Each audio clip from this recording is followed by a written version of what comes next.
Hello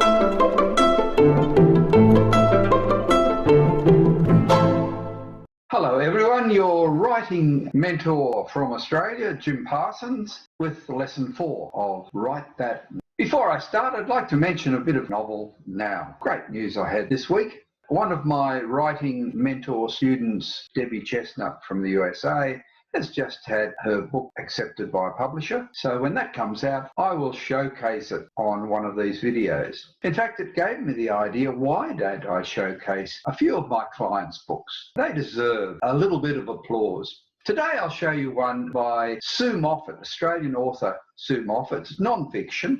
Sue went to Darwin in our tropical north, loved the place, stayed for keeps, and wrote the book Darwin in the Wet.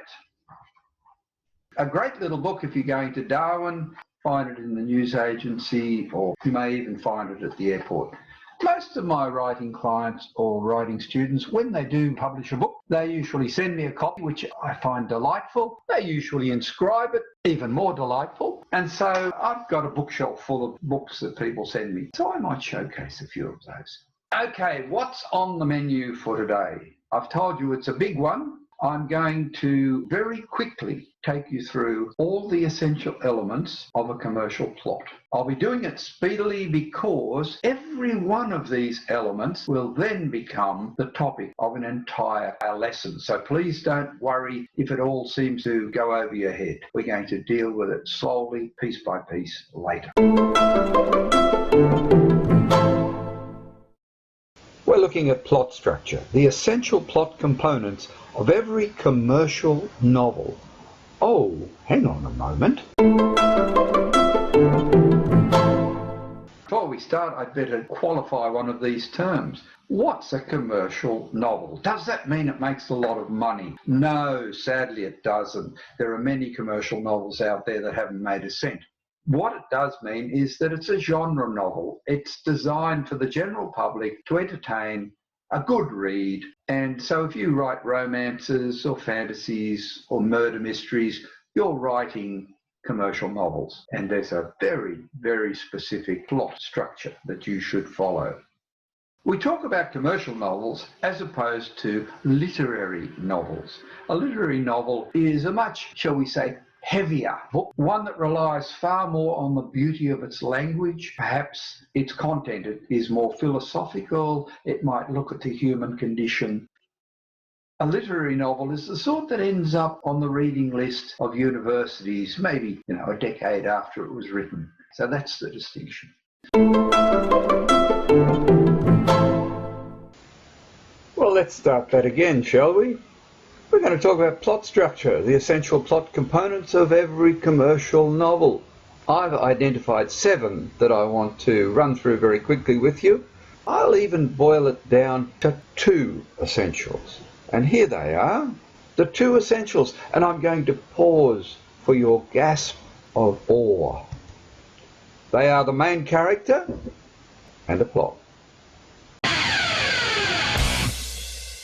Well, I didn't hear a gasp of awe. What I heard was, oh, come on, Jim, you're pulling my leg. Everybody knows that a novel consists of a character and a plot. Well, let me tell you a secret. I've seen hundreds of manuscripts in my work over the years, and every year there's always 1 or 2 that demonstrate to me that this eager writer doesn't completely understand one or other of those concepts. Now, I'm going to give you some examples from my mentoring clients. But be assured, I'm not breaking a client confidence here. I'm changing these stories, combining them. The original writers would not recognise them as their own. All names and circumstances have been changed to protect the innocent.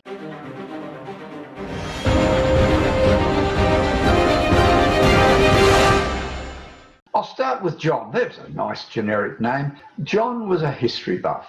John sent me the first chapter of his novel about the First World War, Battle of Bullecourt.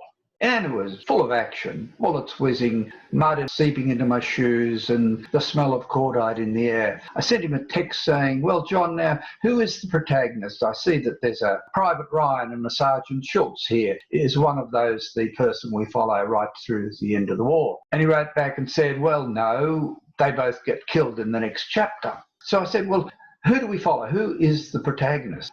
He said, well, it's the Australian 21st and the British 19th.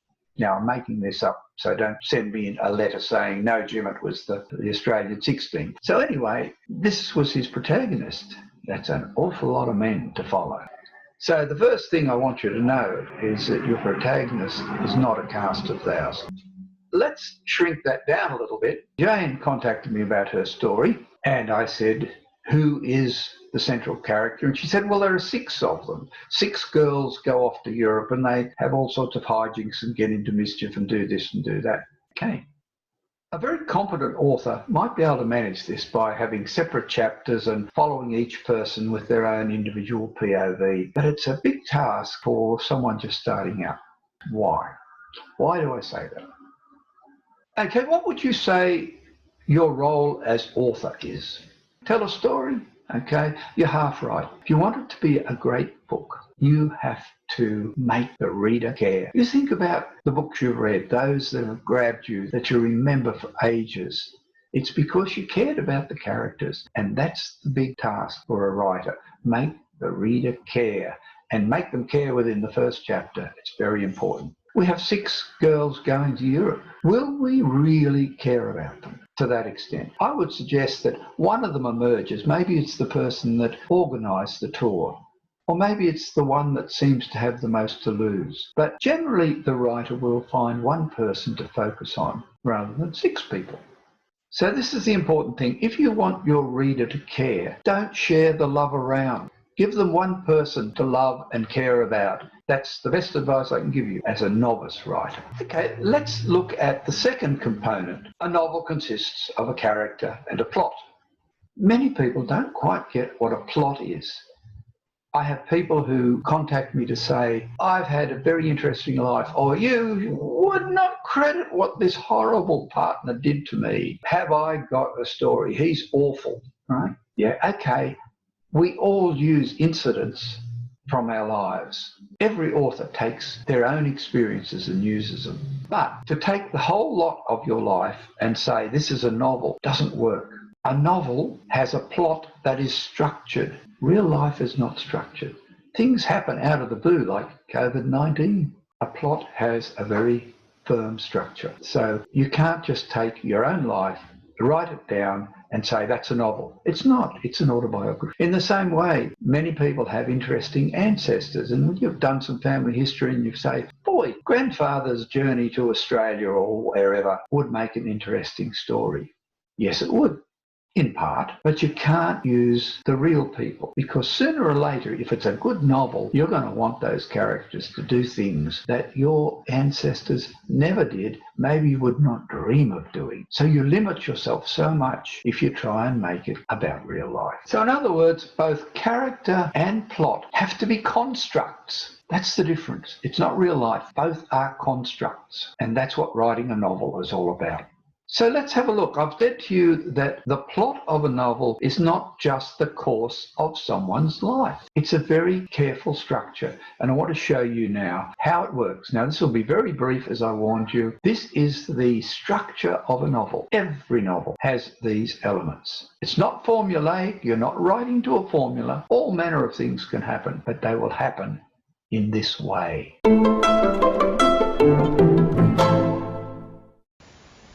Very well, now that we've established that we do need a character to care about and follow, let's continue with these 7 essentials of plot. First, we find that character in the status quo. This is an aspect of writing a novel that many writing tutors don't think about, don't cover. And that is, we must first see our protagonist in the status quo to find out what's going on in their ordinary life. It might only last for a page or a chapter, but we find out what life is like before everything changes. And how does it change? We have a thing called the inciting incident. Now note, it's an incident. That's one thing. It's not a chain of events. It's one single thing. And what does it do? It incites. If you think about where we normally use that expression, inciting a riot, stirring something up, So this incident is such that it changes her life, or his life, changes everything. It incites what? It incites a burning goal or a quest. It sends your character off on a quest with a burning goal. Now, why do I say burning goal? Because, for example, if you gave your character the goal of finding toilet paper in the time of coronavirus, I don't think that goal would sustain the book for 300 or 400 pages. I think you'd lose some of your readers along the way. So it needs to be something that the reader thinks is important. Once you've given your protagonist that burning goal or quest to go on, then your duty as the author is to make life as difficult as possible for this poor person. Your plot will proceed not by good things happening, but by difficulties and setbacks and disasters all along the way. Look at it this way. If you set your protagonist out to find a pot of gold in chapter 1, and in chapter 2, hey, there's the pot of gold, they found it, what are you going to do for the next 300 or 400 pages? So, difficulties, setbacks and disasters all along the way. And there's a specific structure in your novel that we call the plot arc of rising tension. Things, while they might zigzag up and down, things tend to get worse and worse until finally we get to what we call the darkest moment. Well, actually, many different writing books call it different things, but I like the darkest moment. And the darkest moment is when you convince your reader that there's no way your protagonist is ever going to meet his or her goal, be successful in that quest. And in fact, in many stories, this is where it seems very likely that your protagonist is going to die, often at the hands of the villain. That's the darkest moment. It's often tied in with the climax. One comes hot on the heels of the other. Some people treat them together. I like to separate them. The darkest moment is when you make your reader believe it's all over. And the climax is when you skillfully have your protagonist get out of this mess, somehow beat the villain, achieve the impossible. And that is the climax of your story. There follows the denouement. This is where you tie up loose ends, send them off happily ever after. Don't make it lengthy, because after your reader has followed your protagonist through 300 or 400, 500 pages, worried, sick, and then finally see them achieve something, they really feel that the book's over. They don't want to hang around. So don't make your denouement very lengthy. And then there remains only to write the end. They are the 7 essentials of a good commercial plot, and in subsequent weeks I'll be taking each one of those in turn and devoting at least one, possibly more, lessons to each part of that.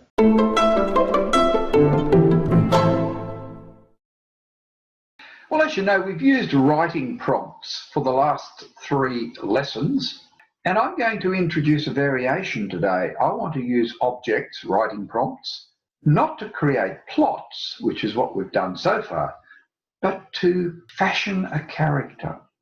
Next week, we're going to need a character to start our story. And a character isn't just blonde hair, blue eyes, peachy complexion. And a character isn't just the job they do, their profession, any more, well, I hope, any more than a real person is. So if you want your characters to leap off the page, you need to show your reader many facets of that person. One way to do that is to use some objects as prompts to get some ideas. Let's do it now. Well, let's look what we have here. A card that says thank you so much, a bottle of vitamin C pills. We've got in the background there a drinks coaster with the Beatles Abbey Road record cover on it. We've got a little tricycle, which is a photo frame with a small boy in it. There's a pack of playing cards, a banana, and right at the back, a bookend with a plaster lion and shield on it. What an odd assortment.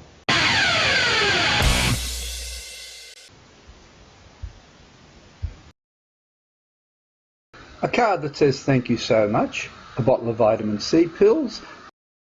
Around there, a drinks coaster with the Beatles Abbey Road record cover on it. A little tricycle, which is a photo frame with a small boy in it, a pack of playing cards, a banana, a bookend with a plaster lion and shield on it. Okay, I've called this little exercise Characters from Scraps, and you'll see why. You can use this concept to create a character or several characters completely from nothing. But be aware that not all ideas relate to the one character. There's no way they possibly could. You can also use it to fill out a character that you've already conceived. So if you've got an idea for a character or for a story in your head, try this and get a much broader character than the one you have already. And you can use it to add some quirks and complexities to a bland character. If you've got someone that just isn't very lively, you can come up with some imaginative ideas like this. Be aware that the items that we're using don't necessarily belong to the character. They're not a collection of the character's possessions. They are just prompts to spur your imagination. The pack of cards could suggest roulette to you. A banana can suggest a bandana. Now please resist the temptation to find plot ideas. What we're looking for now are attributes or some background information for the various people in your book. Now there are 6 items here. Let's see how many we can generate from each. Starting with the tricycle, that little tricycle photo frame. Alright, I'm choosing a female character throughout for convenience. She has epilepsy and cannot drive, gets around her small country town on a giant tricycle. I based that, in fact, on a friend from some years ago. She restores old toys as a hobby and gives them to an orphanage. She has a child, a little brother, who was killed when he rode his trike onto a busy road. This is her own childhood trike. She's a terrible hoarder and refuses to part with it. She keeps a photo of a child she does not know to pretend she has family. She supports a child in India through World Vision. This is his photo. So you can see we've got character traits there that could say this person has a little bit of an obsession, or she has an illness, or she is very generous. Let's have a look at the Lion Bookend. She can't resist books and her home is overflowing with them. She collects anything associated with lions, especially ornaments. She lives in a grand old ramshackle home that has lion statues at the gateway. She has a strange repetitive dream about just such an old mansion. She's proud of her aristocratic ancestry, even though it is 4 generations back. Now you see how a bookend can suggest ancestry?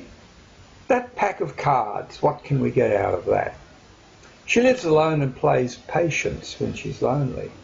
Again, we're getting a sense of this character who's isolated. She has a gambling addiction. She's renowned for her skill with tarot cards. She belongs to a Christian sect deeply opposed to all forms of gambling, including the buying of raffle tickets. She plays cards with an elderly, infirm next-door neighbour. It's actually a hidden security camera as she assures someone enters her house at night. How many different things we got out of that simple pack of playing cards. The thank you card. She keeps this 10-year-old card displayed because it was the one time people said nice things about her. So a little bit of pathos there in the character. She's just received warm thanks from a person she helped when they took ill at a shopping centre. That says something about her character.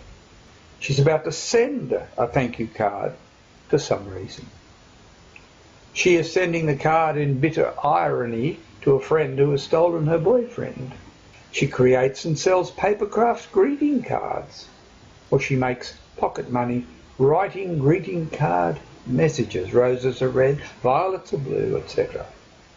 That Beatles drink coaster. She's a tidiness fanatic and insists on drink coasters under all glasses. She collects Beatle memorabilia. She has a 50-year crush on Paul McCartney. She comes from Liverpool. She runs a souvenir shop. She loves the iconic Abbey Road pedestrian crossing cover. She used to work for John and Yoko in New York. She'd never heard of the Beatles until her aged uncle demanded she listen to his collection of LPs. There's so many different things. That banana. She refuses to eat fruit of any kind. She's a Queenslander, but hates bananas. She loves to cook meals wrapped in banana leaves. She eats all fruit with a knife and fork. She runs a fruit shop. She is so clumsy, she actually did slip on a banana peel. And she rides a Harley, but ended up in hospital by skidding on a banana. And she wears a red bandana. I told you the banana could suggest a bandana. That hand cream. She uses the frequent application of hand cream to hide her social ill-ease, as she can look at her hands. She's a violinist and very conscious that listeners stare at her hands. She has eczema and controls it with regular hand cream application. The hand cream belonged to her recently deceased mother, and the perfume reminds her of her mother. She bought it by mistake, thinking it was toothpaste, and now feels obliged to use it up. It is actually an arthritis cream, and she has badly deformed painful joints. The vitamin C pills. She's exposed to a lot of sun and believes regular vitamin C tablets will help prevent damage. She's sworn off sweets but feels she can get away with orange-flavoured vitamin C tablets. I borrowed that from me. She has sleeping pills and is occasionally tempted when depressed to take too many. A sad one. She is a successful pyramid seller of vitamins. She's been suckered into a pyramid scheme for selling products and has invested quite a bit, so doesn't know what to do.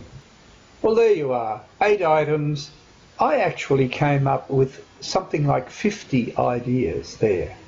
Did you find a few different ones that I didn't come up with? If so, jot them all down, see what you can make. You must be able to get one good character out of those things, or add them to a character you already have. It's a great little exercise, and now I'm going to give you 6 items that you can try as well. You're welcome to try these again too.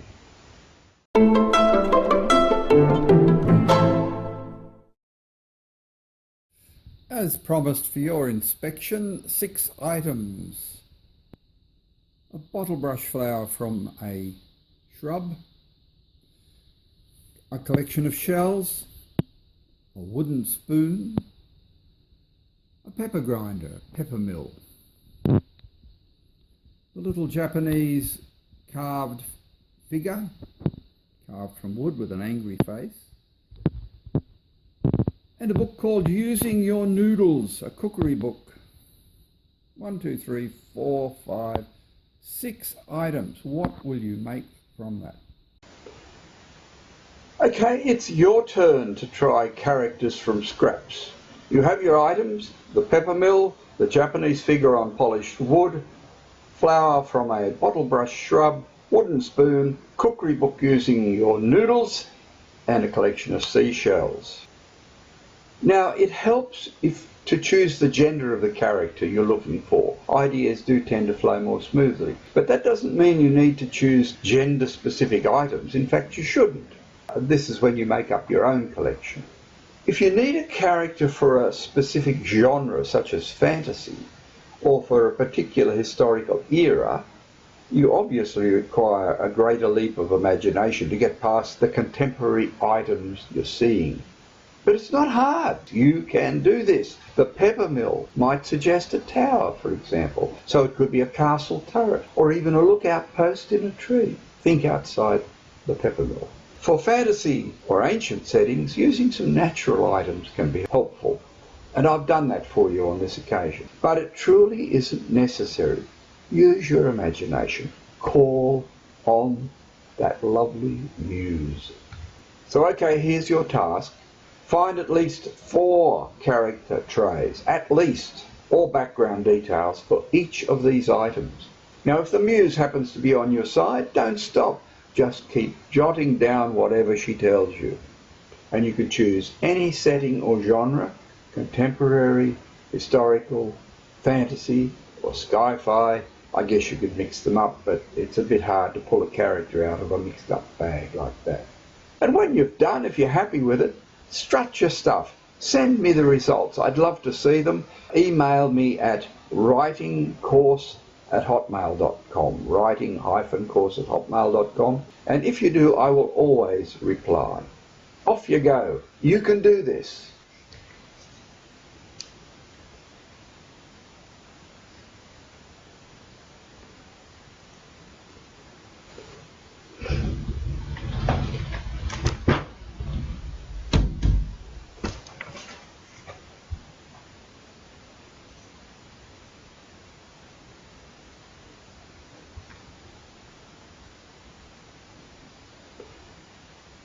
Okay, it's your turn to try characters from scraps.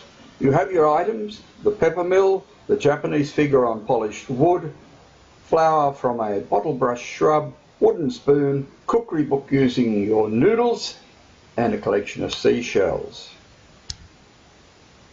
Now, it helps to choose the gender of the character you're looking for. Ideas do tend to flow more smoothly, but that doesn't mean you need to choose gender-specific items. In fact, you shouldn't. This is when you make up your own collection. If you need a character for a specific genre, such as fantasy, or for a particular historical era, you obviously require a greater leap of imagination to get past the contemporary items you're seeing. But it's not hard. You can do this. You can do this. The pepper mill might suggest a tower, for example, so it could be a castle turret, or even a lookout post in a tree. Think outside the pepper mill. For fantasy or ancient settings, using some natural items can be helpful, and I've done that for you on this occasion. But it truly isn't necessary. Use your imagination. Call on that lovely muse. So okay, here's your task. Find at least 4 character trays, at least, or background details for each of these items. Now, if the muse happens to be on your side, don't stop. Just keep jotting down whatever she tells you. And you can choose any setting or genre: contemporary, historical, fantasy, or sci-fi.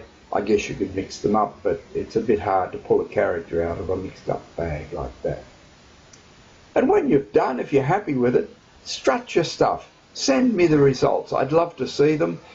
Email me at writingcourse@hotmail.com, writing-course@hotmail.com. And if you do, I will always reply. Off you go. You can do this.